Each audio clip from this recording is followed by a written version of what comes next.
আজকের গল্পটি অ্যালবিনিজম নামক এক ধরনের বিশেষ শারীরিক সমস্যায় আক্রান্ত ব্যক্তিদের নিয়ে। অ্যালবিনিজম এমন একটি জিনগত সমস্যা যা শরীরের চামড়া, চুল ও চোখে স্বাভাবিক রং তৈরি হতে দেয় না।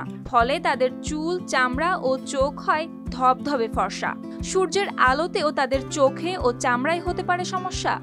আর আফ্রিকার মতো দেশে যেখানে অ্যালবিনিজম নিয়ে আগে থেকেই রয়েছে প্রচুর কুসংস্কার আর ভুল ধারণা, সেখানে এমন বিরল সমস্যায় আক্রান্তদের জীবন মোটেও সহজ না। আফ্রিকার সিয়েরা লিওনের এই তরুণী ড্যানিয়েলা বাইমো গ্যারিকো ছোটবেলা থেকেই তার ব্যতিক্রমী রঙের কারণে শুনেছেন নানা কটু কথা। মোনালিসা হেভি ফ্লো 15 পিস প্যাকেটের সাথে 8 পিসের একটি প্যাকেট একদম ফ্রি। সহ্য করেছেন অবহেলা আর বৈষম্য, কিন্তু এইসব বাধা ড্যানিয়েলার মনোবলকে ভাঙতে পারেনি। তিনি নিজের স্বপ্ন নিয়ে এগিয়েছেন আর শেষমেশ 2025 সালে মিস অ্যালবিনিজম আফ্রিকা প্রতিযোগিতায় জয়ী হয়ে প্রথমবারের মতো করেছেন ইতিহাস।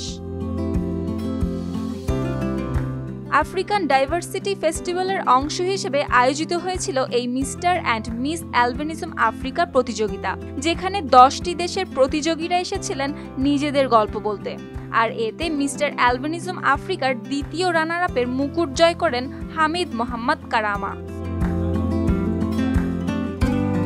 ড্যানিয়েলা বা হামিদ, তাদের এই বিজয় শুধুমাত্র নিজেদের জন্য নয়, বরং অ্যালবিনিজমে আক্রান্ত লাখো মানুষের জন্য একটি বড় বার্তা। তারা সাধারণ মানুষের মতোই স্বাভাবিক, তারাও সুন্দর, সাহসী এবং সমাজের প্রতি রয়েছে অবদান।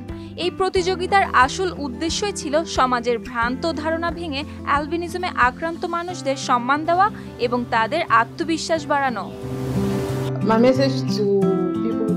সুপ্তি রায়, RTV।